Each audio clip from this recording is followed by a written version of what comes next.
It was a dark and stormy night when Mary decided to take a shortcut through the old, abandoned cemetery.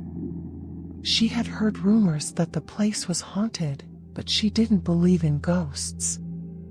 As she made her way through the rows of headstones, she couldn't shake the feeling that she was being watched.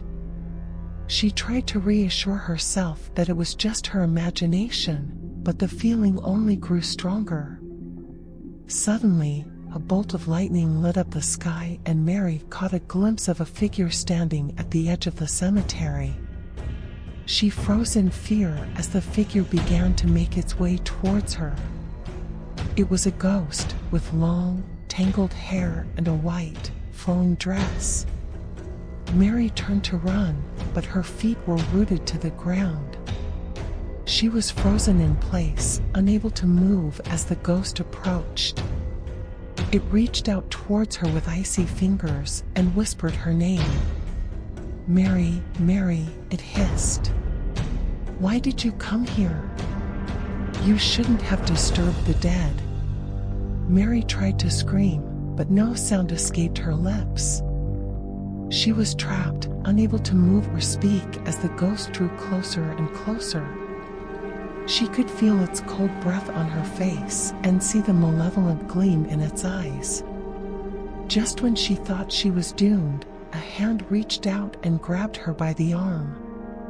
It was a man, dressed in a long, black coat. "Come with me," he said, pulling her out of the cemetery. "I'll get you out of here." Mary followed him blindly, her heart pounding in her chest. They ran through the stormy night, the man leading the way. Finally, they reached a small cabin in the woods. The man pushed Mary inside and shut the door behind them, locking out the storm and the ghost. Mary collapsed on the floor, her body trembling with fear. The man knelt beside her, a look of concern on his face. "Are you okay?" he asked. Mary nodded, too afraid to speak. The man helped her to her feet and guided her to a chair by the fireplace. He wrapped a blanket around her and went to the kitchen to make her some tea. As she sipped the warm liquid, Mary's nerves began to calm. She looked up at the man and finally found her voice. "Who are you?" she asked. "I'm a hunter," the man replied, his eyes gleaming in the dim light. "I've been tracking that ghost for years. It's been terrorizing this town, and tonight, I finally caught it." Mary stared at him in shock, unable to believe what she was hearing. But as the night wore on and the man told her more about the ghost and his hunt, she began to realize the truth. The ghost was real, and it was up to her and the hunter to stop it.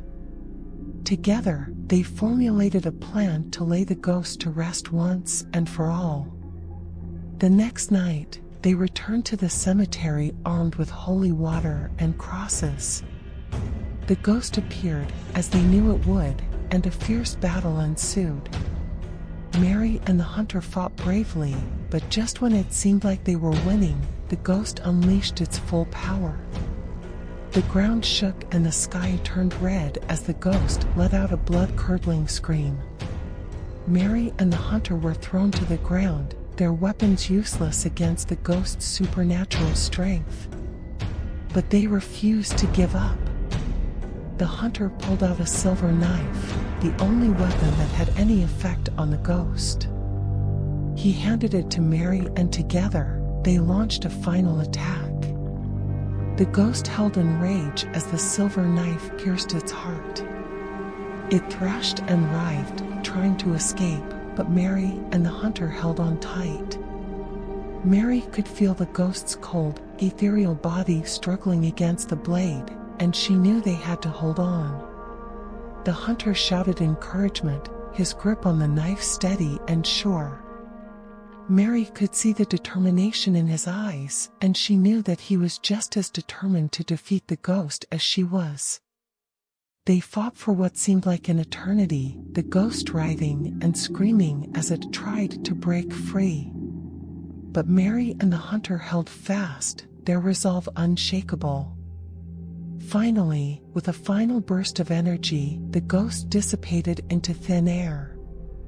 Mary and the hunter fell to the ground, panting and exhausted, but alive. They lay there for a moment, trying to catch their breath.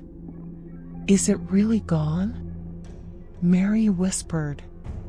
"Yes," the hunter said, wiping the sweat from his brow. "It's finally over." Mary let out a sigh of relief and slumped against the ground. She had never been so scared in her life, but she knew that they had done it. They had defeated the ghost and saved the town from its terror. As they sat there, catching their breath, Mary couldn't help but feel grateful for the hunter's help. She knew that she couldn't have defeated the ghost on her own. He had been a true ally, and she knew that she owed him her life. Looking up at the hunter, Mary smiled.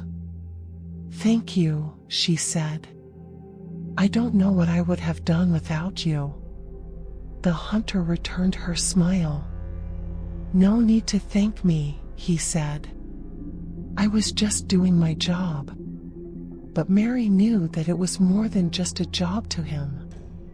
She could see the passion in his eyes and the determination on his face. He had dedicated his life to hunting ghosts and protecting the innocent. And for that, Mary knew that she would always be grateful.